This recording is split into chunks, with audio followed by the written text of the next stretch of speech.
Welcome to CMO Huddles Studio, the live streaming show dedicated to inspiring B2B greatness. I'm your host, Drew Neiser, live from my home studio in New York City.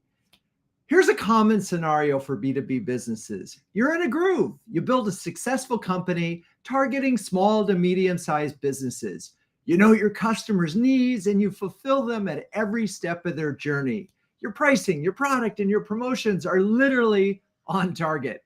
Then someone in the C-suite asks, hey, what about targeting enterprises? Can't be that hard, right? Suddenly, every message, every system, every sales play needs to be revisited.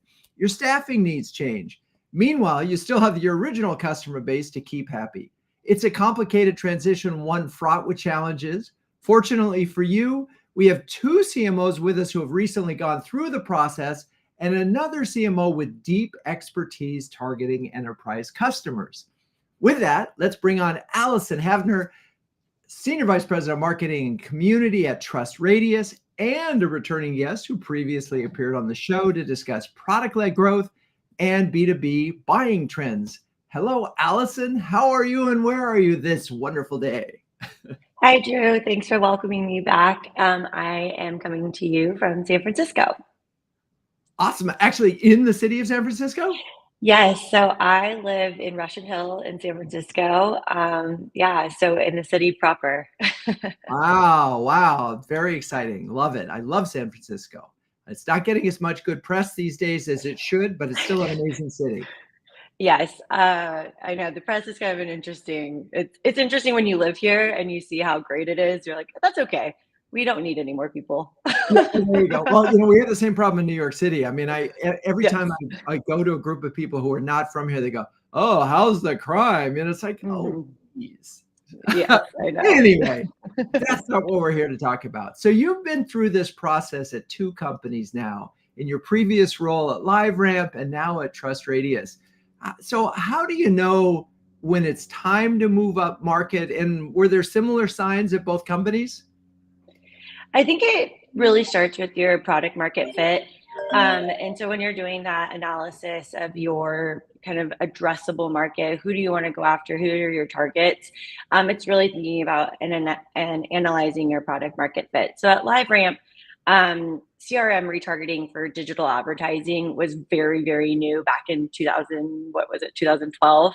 And so we were looking at who would be a good fit for this, who has a lot of media budget, who has big CRM systems, and also who's like in a really competitive market where they have to be innovative. They always have to find that competitive edge. And so we really focus on like the persona and then also the company that they would be at. So we started with retail. We knew that retailers are in a highly, highly competitive market. They have to continually innovate. They also, from a digital advertising perspective, they have huge media budgets. They have huge CRMs. And so that's where we really started to focus and gain some wins there. We're like, who are some of the most innovative brands in retail? How do we break into those? And then how do we turn them into essentially kind of like our ideal customer, build them into advocates, and then kind of use them as our advocates out in the market to get other accounts, other enterprises. So it really started actually with like the persona and where we thought we'd have the best product market fit. And so I'm imagining, though, that as your target, first of all, vertical focus, always a good thing. So you're not saying, okay, we're going after every enterprise. We're going after this group of people and we can define what their challenges are and get to know them really well. But I'm still imagining that there's certain things that you just simply didn't want when you probably didn't have the expertise on retail or that size. So what kinds of things did you have to do internally to get everybody aligned to say, okay, we're going after this group? And right now you have no credibility with them, right? I mean, if you haven't sold to a new vertical at a different size, how do you make the inroads? So I think it starts with the account planning and working with your team. So I think there's a lot of internal systems that you have to think through as well. And so we decided to kind of build almost like we called it like an investment map.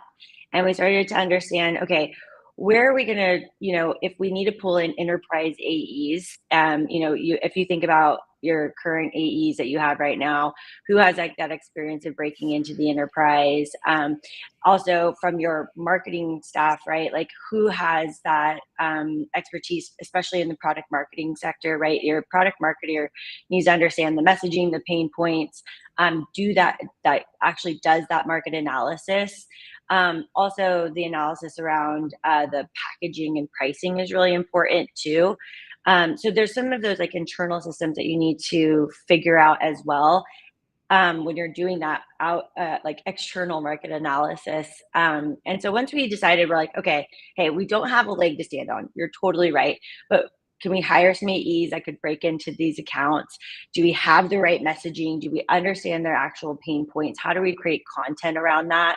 And then how do we have we had a very ABM targeted approach of very phased approach. So to your point, like we're going to go after the enterprise. Well, that's like the most broad thing you could say. So it's like, what's the first phase of this? And ours was like, okay, retailers, we hear these 5 accounts that we think that we can break into.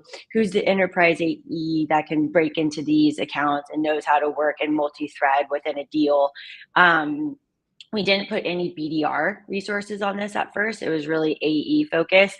And then we had a kind of like almost like a SWAT, like product marketing team that really focused on vertical specific messaging and aligning to their pain points. And then obviously positioning our product for that particular persona. So lots of things that sort of, I did mention at the top that you had new hires because you have to find this expertise. You mentioned the notion of trying to get a couple of wins that you can then leverage to sort of say, hey, we've got retail.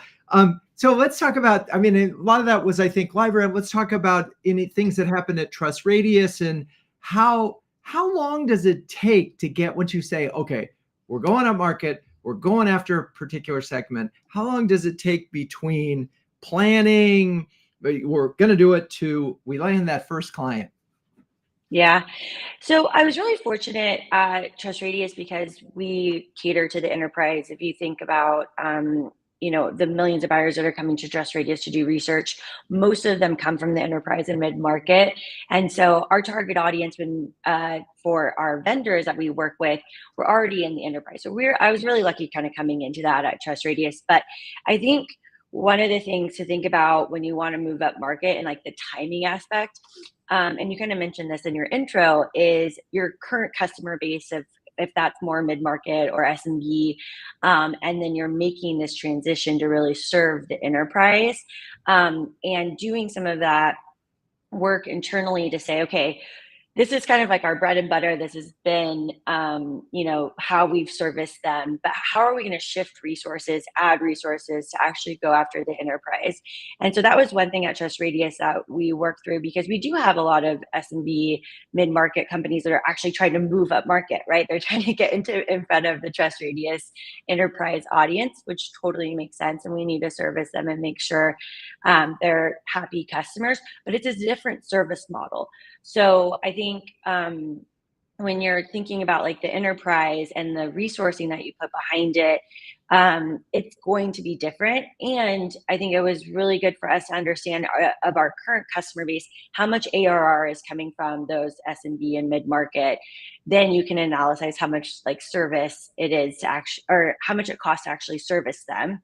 And then looking at the enterprise, and understanding, okay, our packaging and pricing, how does this like scale? How is this going to grow? And how are you going to make up for any like lost ARR in the SMB and mid-market sector? So I think it's kind of like working with your CRO, and your CFO to understand, okay, where are the core cohorts of our customer base that we currently have?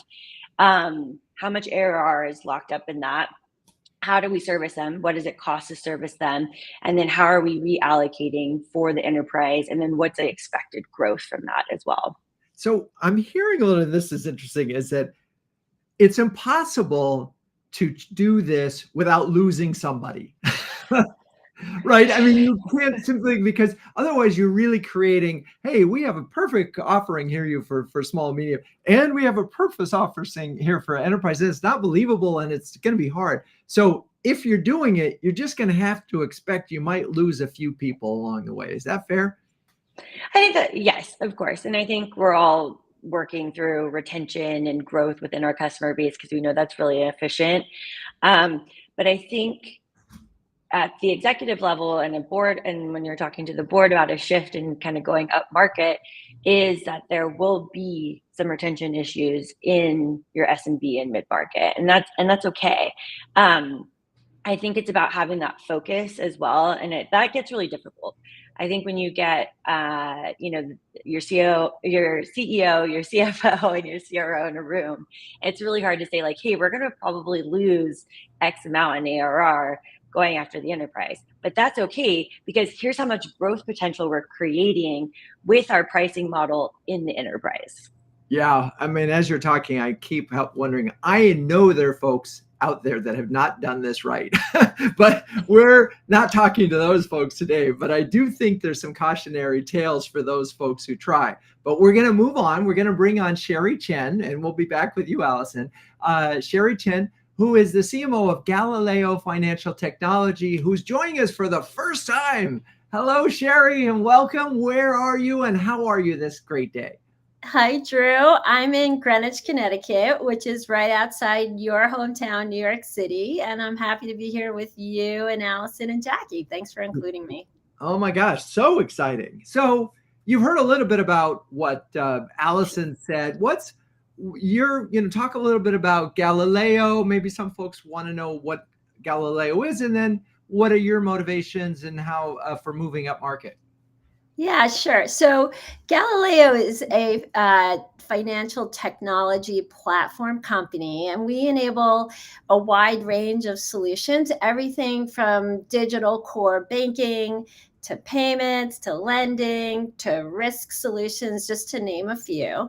And, we've always served a variety of clients, but we were really best known for partnering with B2C early stage fintechs. And there were really sort of three factors that led us up market. The first was the economic environment. As we all know, unfortunately, fintechs are not getting the access to capital that they once were. The second is we really took a hard look and wanted to diversify and accelerate our revenue stream. So when you go after large established companies, well, they don't need capital markets to fund their innovation, and they come with large customer bases. So once they go live, the time to revenue is a lot quicker. And then the last factor that really drove us up market was really market demand. I think, Galileo has a really outstanding reputation in the industry, and large banks, non-financial brands, and large established fintechs started coming to us because they really wanted to innovate faster to stay ahead of the competition. And, Galileo's technology platform is just very well positioned for large brands that either want to leverage our pre-configured solutions or want to do it themselves and build their own through our APIs and technology, et cetera. So the market really brought us up there, for companies that wanted to innovate with speed and scale. Yeah, and what's interesting about this, and as you're thinking about your business, if you are thinking, oh, maybe we should target enterprise, one of the good byproducts of being able to offer to multiple targets is the diversification. And as you mentioned, things that are beyond your control, like financing a small fintechs suddenly ended when interest rates went up. So you're sort of, in some ways, you're spreading your business risk. However, one of the things that you did said is you had already seen the inklings of demand. So this wasn't like you were going off into territory without how the heck are we going to do it. But I do imagine there were still some things that you had to do to put in place to service this group of people versus your smaller fintech. And talk a little bit about the internal preparations required to get to this, to be enterprise ready, if you will. Yeah. So, everybody gets really fired up when opportunities start coming your way.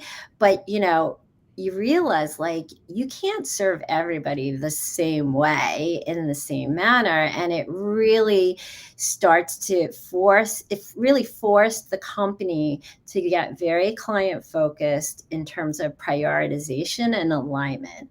And like, who do we really want to serve? Right? Who are we? And like Allyson said, what is the right product fit? Like today, but also where our roadmap is headed. And so one of the first things was very similar to what Allyson said, is getting like understanding who is our ideal client profile, like who are we going after, and getting alignment on that with not only our sales team, but across the entire organization with product, customer success, operations, because, like serving large enterprise clients is a completely different ballgame than serving, sort of early stage innovators, entrepreneurs, and founders. So, gaining alignment on the ideal client profile and the specific segments was really important. One of the ways we got our heads wrapped around that is we literally have targeted account lists for every segment we're going after, so that everybody is very cognizant of and understanding the segment, but also the specific targets we're going after. Another thing that we sort of built organically, but then really started to cultivate was like a partner network that could serve the prospects that were out of scope for our ideal client profile. Because, we don't want to leave prospects who are coming to us high and dry. We may have served them that profile in the past, but we just don't have the bandwidth to be the best that we can be for everybody. So we really built out a really strong partner network to refer prospects who didn't quite meet our sort of market profile. And the really great thing about that partner network is that they also refer clients to us that they can't serve. So let me stop you for a second, because there's so many interesting things to unpack. I want to get to partners, but before we do that, can you name a couple of specific things that serving enterprises was different? I mean, that were, let's get really tangible here in terms of things that, and folks, that if you haven't done it, you might miss and are really important. So talk a little bit about those things that you had to change in order to be able to service this larger customer base. I'll give you the perfect example. When you're working with early stage companies, you're talking to the founder, the CEO, the entire, like the CFO, the chief product officer, and you can get a decision made relatively quickly if you're all in the same room and you're sort of working with 2 or 3 people. In large enterprise deals, the deals we go after now, we are working literally, we may have 20 stakeholders across 5 different functional areas, and really sort of sussing out who are your advocates, who are your detractors, who is very can help advance the conversation and the deal, really understanding the different roles of all those stakeholders is critical. And so really mapping that targeted account, or that enterprise account that we're going after, is really important, because, the sort of pain points and concerns of the chief product officer are probably different than the chief financial officer, and making sure that we speak to the pain points and the solution, sort of those different information needs, and developing content appropriately for the different stakeholders of a large enterprise is really critical to success.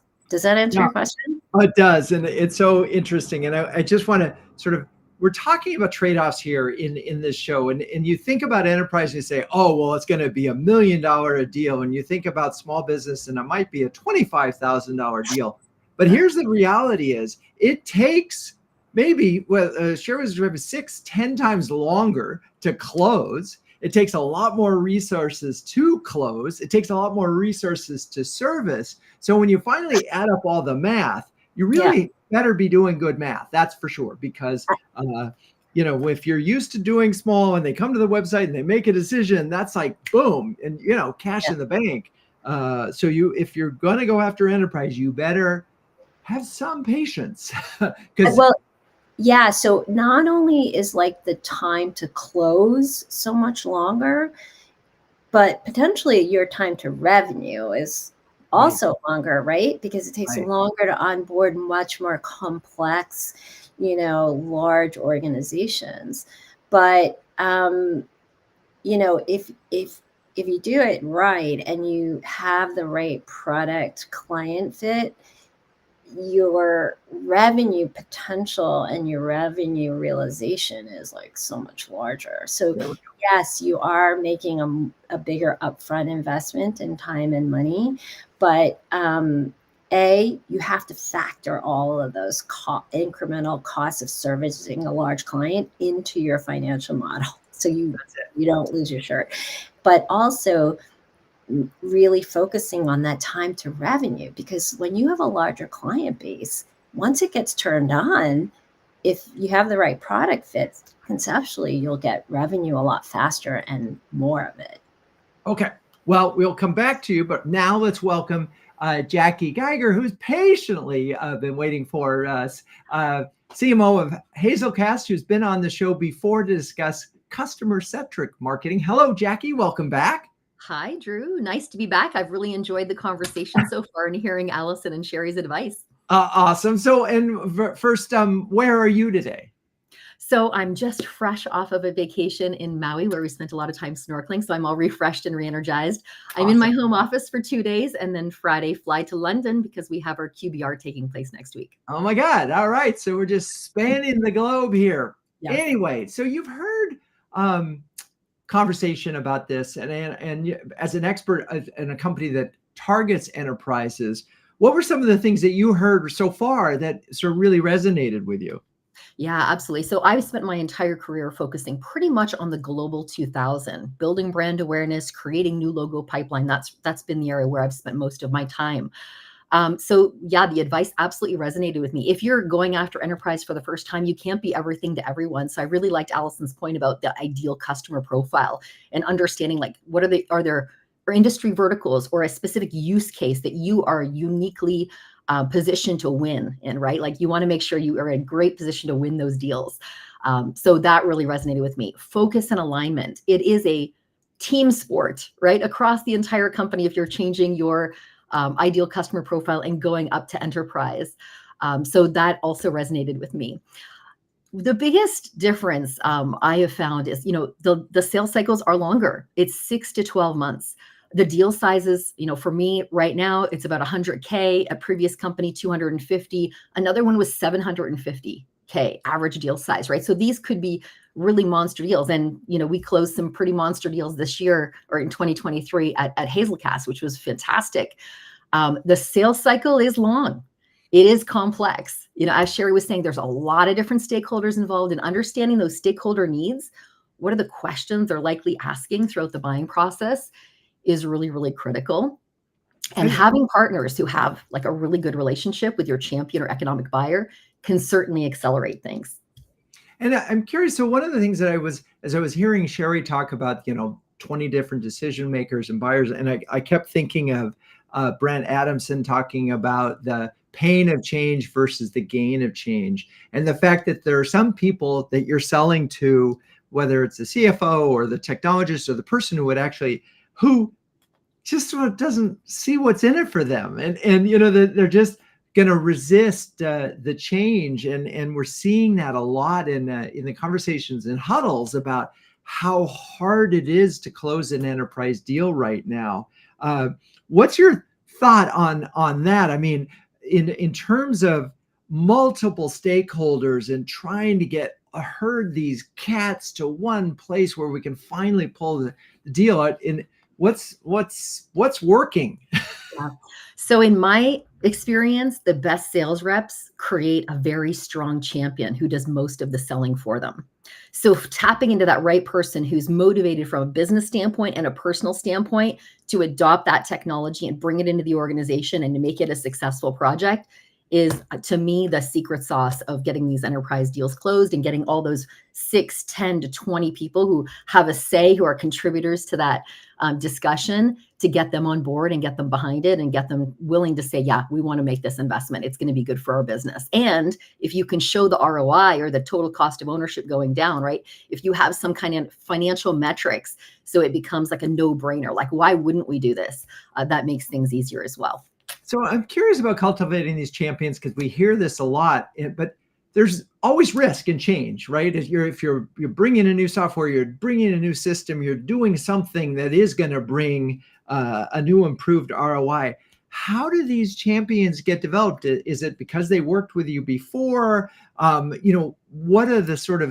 the salesperson doing, and what's happening behind the scenes that would have someone stick their neck out to make the company change and make a big purchase decision?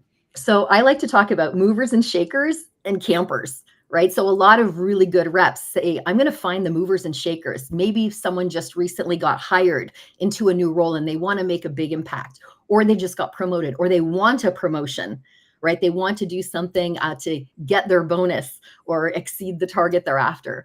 So it's finding those people, those movers and shakers, that I think is critical to the success for a sales rep to get into an enterprise sale and win that deal. And it's so interesting because it's about them making their mark, and you become something that, in theory, somehow or other, they got the idea that they're going to be more successful in their career by bringing this change to the organization, which is really interesting because other folks may see that, oh, this is all about him or her. Right. And so, yeah, so somehow or other you have these champions, but they still have to bring everybody else along with them. Mm-hmm. Absolutely. And I'd love to just share one of the things that maybe, some concrete advice that people don't think about as they're going into marketing and selling to enterprise is the impact on the planning and budgeting process, right? So just to give you guys some visibility, our sales cycles could be anywhere between 9 and 12 months. So my team right now is building pipeline for the next 6 months to close in 2024.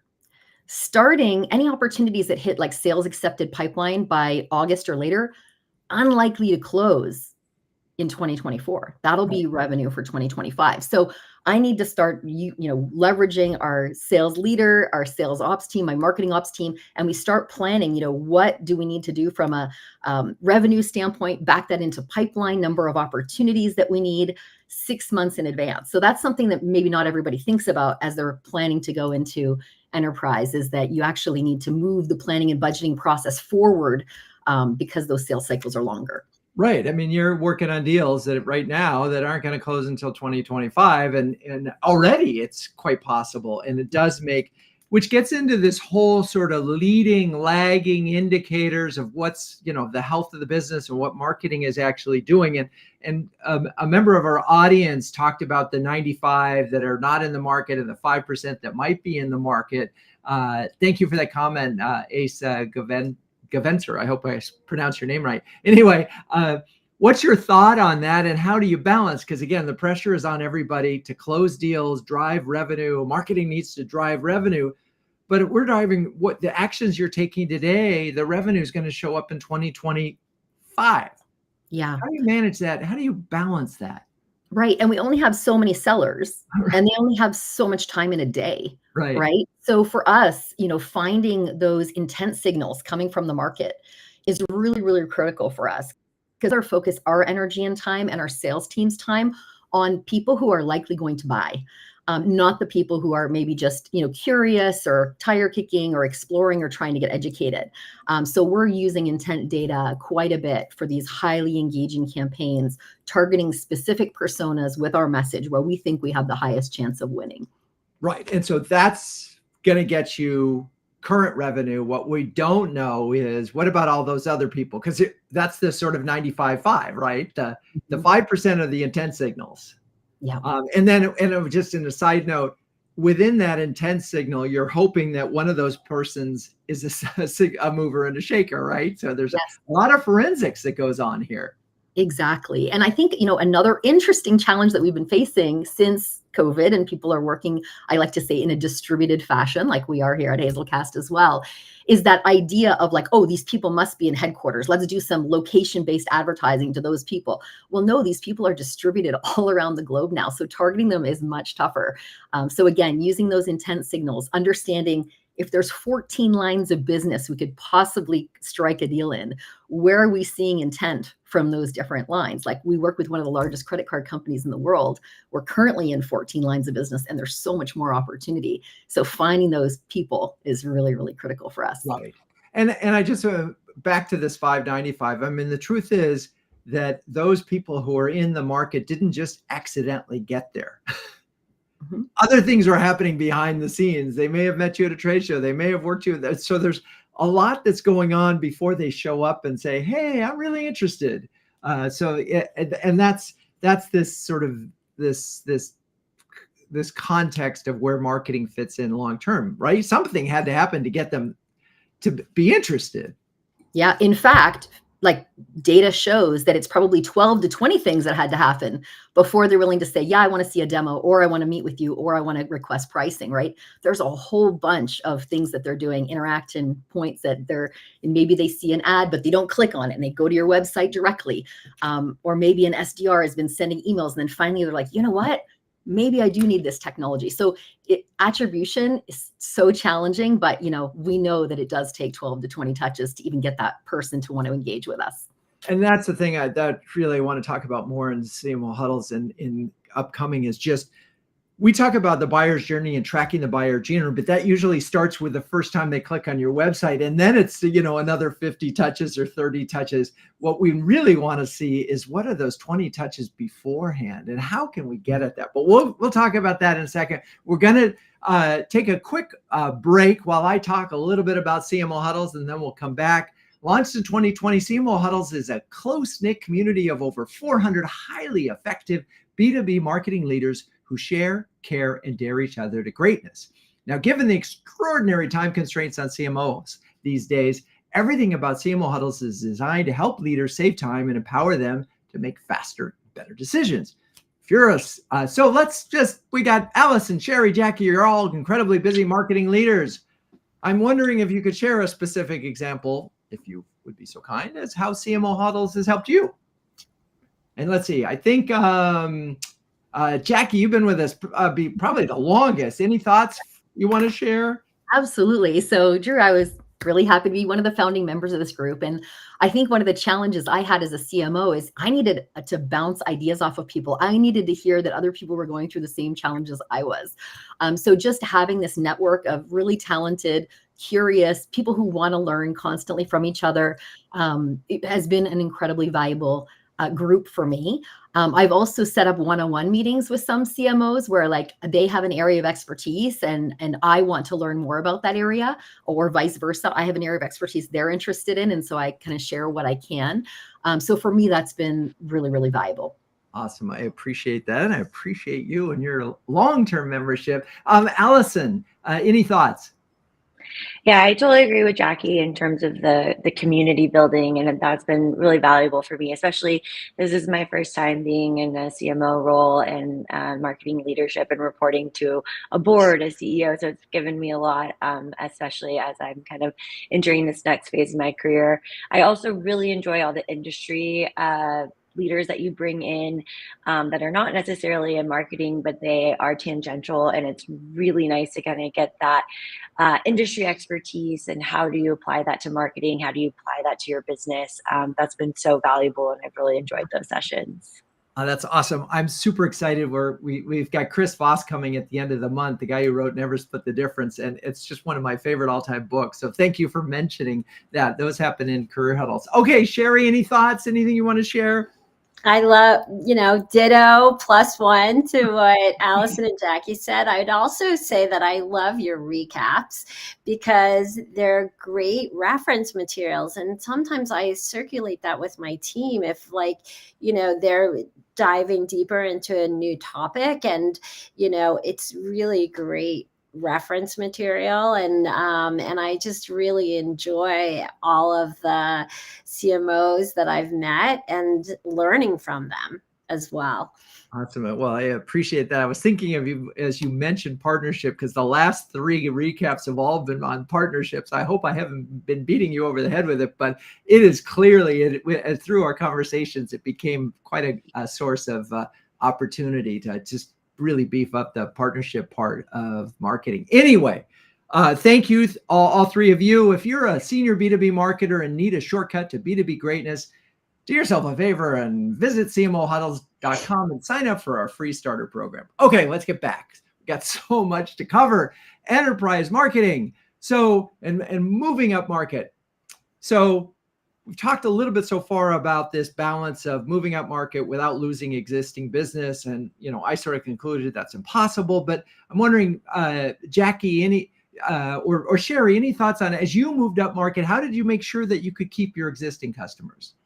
I think working closely and, again, alignment of strategy and product roadmap across not only new logo sales and operations, but also with our customer success team, and figuring out if there's a path for our existing customers to grow into or take advantage of the new solutions and products and services. And we've actually been really successful at cross-selling and in not only helping our existing clients grow, but growing with them together, because they bring new ideas to us as well. And it's really a really mutually beneficial relationship.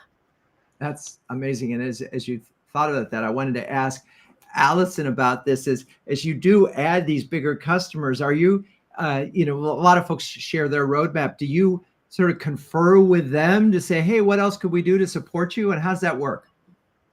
So we started a customer advisory board for the enterprise. And so all of our enterprise customers sit on that, and they help really guide the roadmap. I think Jakki and Sheri both talked about, when you think about your product roadmap, how are you servicing these customers? And it's much more complicated. And also, how are you going to expand within the customer base as well? And so our customer advisory board has been really, really important to our product roadmap, and really helping us, again, define the strategy for enterprise. Yeah, it's interesting, and I'm wondering, and maybe Jakki, this, because one of the advantage of both with the customer advisory board and some of these special is you can actually roll out or beta test things for them that you might not be able to, because the value of customer is so high. How are you working with your top customers, Jakki, to sort of help develop the future of your product and service? Yeah, so in the past, at previous companies, we've had very strong beta programs where, we say, here are some new capabilities that we're rolling out. Who is interested in testing it out, giving us feedback, good, bad, ugly, like, how's it going with this? And there's always those, so we talked about movers and shakers.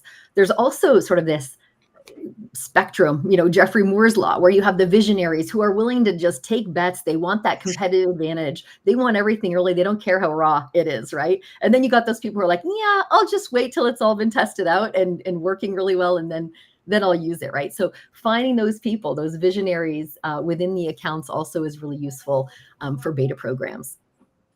So one of the things that occurs to me, we've talked about the high value of these enterprise customers, but you're not the only ones targeting these folks. So the minute you land them, your competitors are going to be going, wait, whoa, let's go get them. And how much time and what role does marketing play at all in terms of defending, right? Because it's one thing, we talk so much in Huddles about getting that net new and getting the next customer. Meanwhile, if stuff is falling off the back of the truck, we've got a problem. How do you sort of defend your stake with enterprise customers? I'm curious, Sheri, as you've sort of gotten into this more, has that even risen up yet?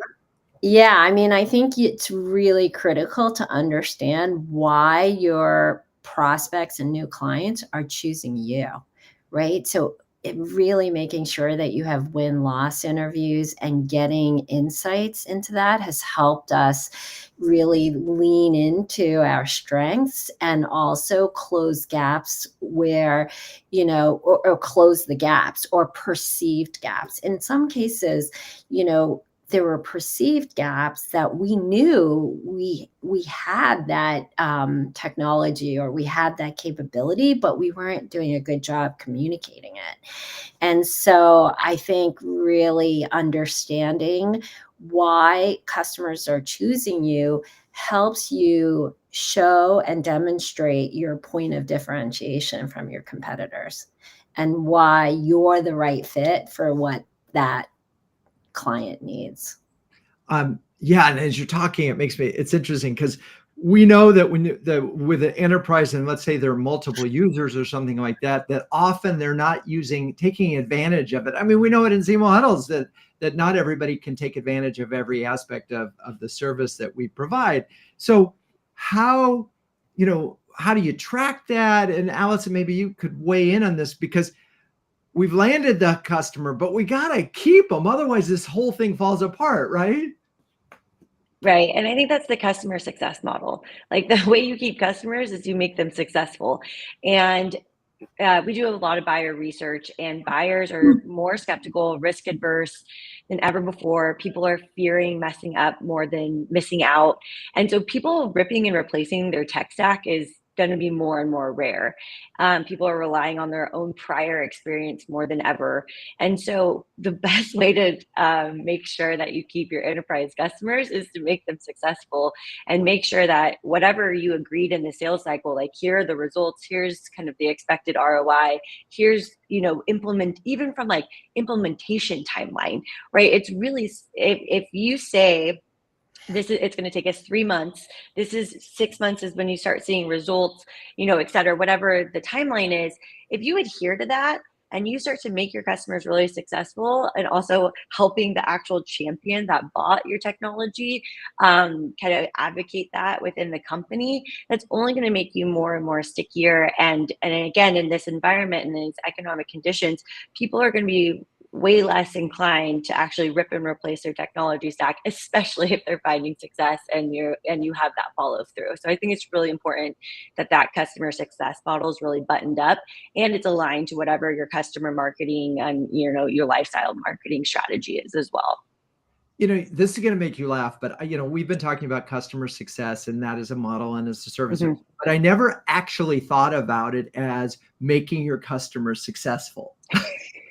I never, and honestly, because so many, and this is, both stupidity and the fact that so many customer success teams are really disguised sales teams that are just making sure that, hey, are you using the product and are you going to renew? And so nobody has actually said, oh, you're successful. And so one of the things I'm curious, and Jakki, maybe do you guys provide sort of report cards to your customers saying, hey, you're using a product and you're getting this value, so you are having success or you're achieving success as a result of working with us? Yes. At one company in particular, we were very diligent about it, because they would say, in the sales cycle, the solution architects would work with the champion to say, well, you're going to get this kind of return on this investment, right? You're going to generate $50 million worth of savings or revenue that you didn't have the year before by implementing this technology. So our customer success team was focused on business value realization.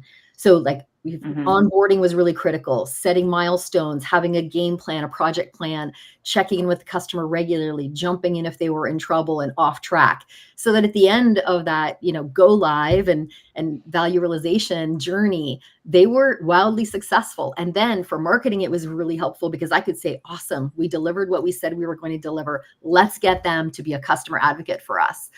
So having a really good process in place for making sure you understand what is your customer's definition of success and how do we get them there, whether through our own internal resources or through a partner network, is, I think, for me, like a virtuous circle of goodness. Well, and I love the term business value realization. I'm curious, do you need a third party to do that? I know that's a service that you can pay a lot of money for, or how do you actually do that? It's nice when customers do it internally themselves. Right? Like, that's the easiest, but they don't always. So yeah, sometimes it's basically creating that type of program internally, and sometimes it's leveraging partners to help build it out for you, where you can actually do an ROI assessment or a TCO calculator and see Right. what the impact was. Part of it, I think, Go part for of it, I think, depends on also the size of the organization and how many key stakeholders. So in a past life, we had we worked with mid-market, and we had very close relationships with the key decision makers. So we could actually have an advisory board and get the feedback. Today we're working with like the largest banks, big, non like brands and large fintechs. It's very hard for them to find to get the key people to really be forthright and open up. And so we've had better success finding out, getting really great insight and more honest feedback by hiring a third party. But it can get expensive. Again, you have to do the ROI on it to make sure you're getting your value from it. Yeah, Go ahead.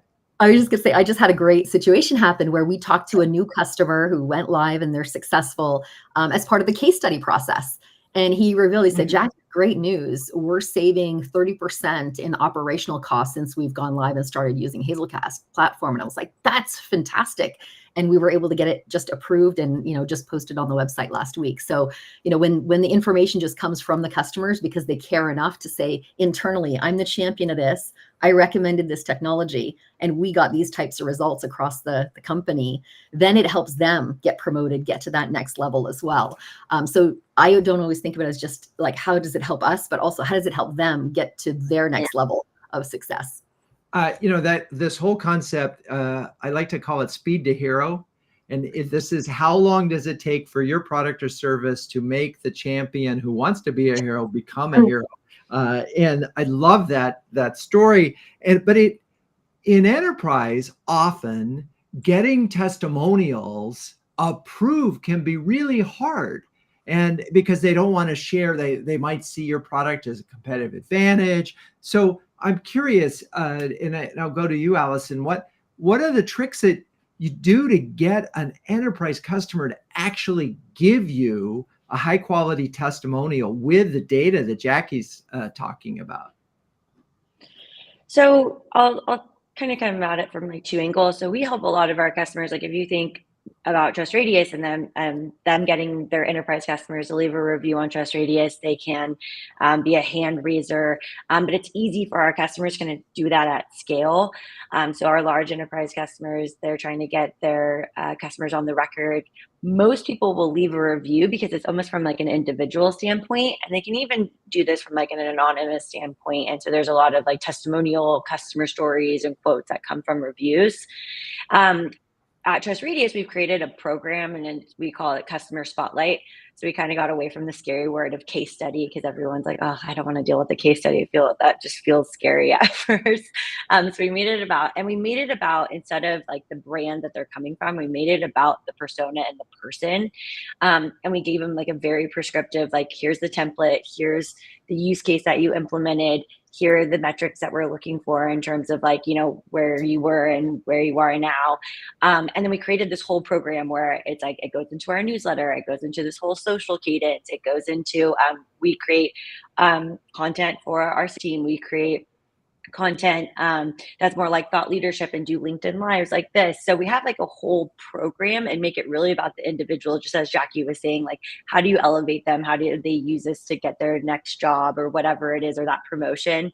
And so I think when you make it a program and when you make it about the person, they're much more inclined. And then also as much as templatizing as you can, so it doesn't feel as like daunting and extra work, because nobody has time for extra work. And we actually, one of our customers use their customer spotlight and all the content that we created for them, and they actually used it to get their next job. So they attached it with their resume to show some of the results that they were driving in their customer marketing program. So like I said, I think if you make it about the individual, it's much easier for them to kind of buy in. And that's so interesting because this conversation has sort of become full circle. Is we're selling to an enterprise, but we're not. We're selling to an individual, and if we can get that individual and all the way through. I wanted to throw out a couple of other things. So if you're really struggling, and let's say the company has a policy that no one could do a testimonial, two things that have worked that I've seen, I talk about them in my book. One is an awards program.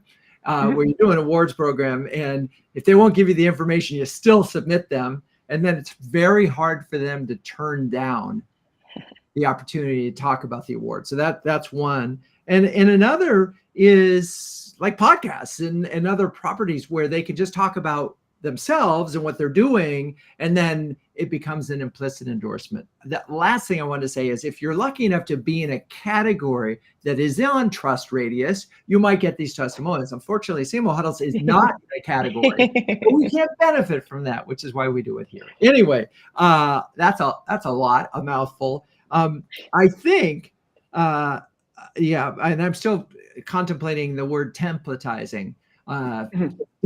But it's absolutely, is that a word? The word, yes, the word templatizing.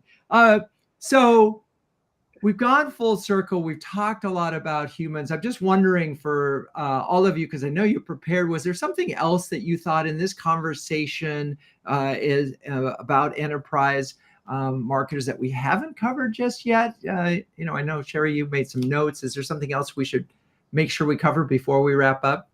I mean, I think everybody has sort of acknowledged, enterprise sales are a lot longer. And as Jakki said, like a lot of times you're building pipeline for that you're going to see the benefits of like next year, or in our case, could even be like the following year.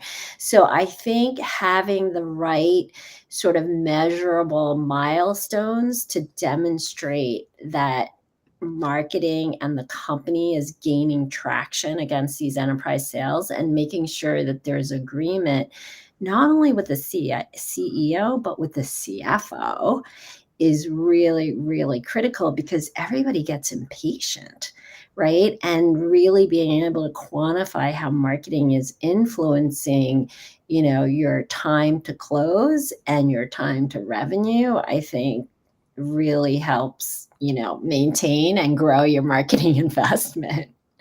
Yeah, I really want to do that. I want to throw this out to the group, this notion, and one of the CMOs in our in Huddles talks about their Tiger teams, where once the deal is started, they have a group of people. It's a combination of marketing and sales and maybe even customer success, and they're focused on anything they can do to try to accelerate the deal, which means anticipating everything, right? And trying to have it to the right person at the right time, because deal acceleration right now is like everybody's dream. I'm wondering, Jakki, any thoughts on that, on deal acceleration?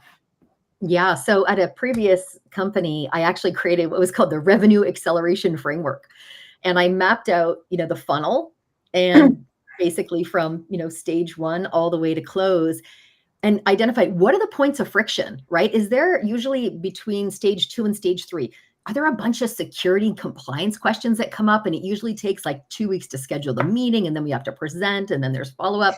Could we just like create an FAQ document around security that would just expedite that whole process, right? So identifying points along the funnel where there are friction points, and saying, is there a program or a piece of content we could create to accelerate that? And that worked quite successfully. Amazing. All right. Well, we're at the point where it's time for final words of wisdom for other CMOs when it comes to moving up market. We'll start with you, Allyson.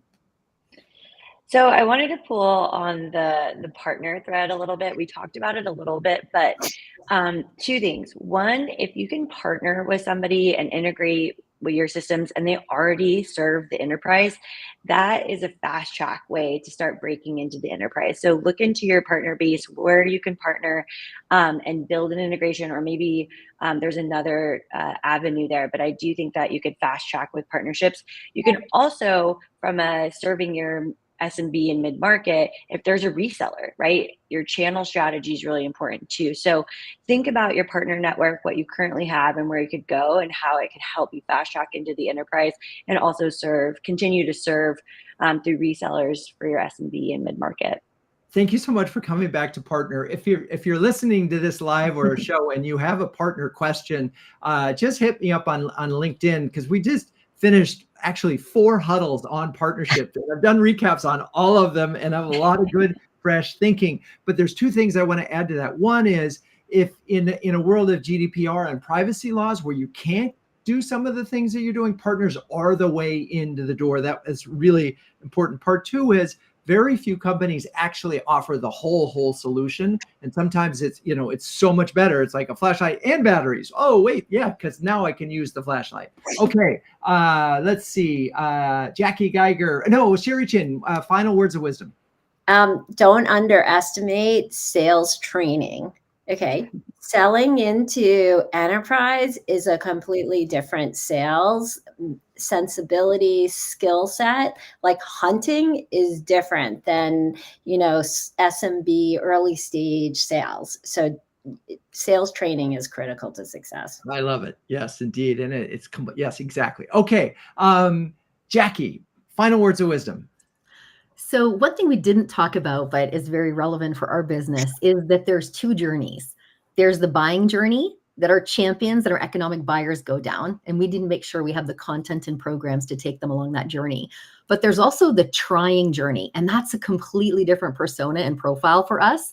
So as a marketing organization, we need to be thinking about those personas and what journey are they on, and making sure that they have sort of a seamless experience, and that we can learn as much as possible about each of those journeys to make it more efficient and effective for them. So the aha moment comes a lot faster in the buying journey as well as in the trying journey. Yeah, it really is. It's such an interesting thing. And we could go deep on all of them: partnering, sales training, or even the trying journey. So, we got to wrap up. So thank you, Allyson, Sheri, Jakki. You're all amazing sports. And thank you, audience, for staying with us. Please join us in 2 weeks when we'll be talking about customer advocacy with Tejal Parekh, Rebecca Stone, and Suzanne Reed.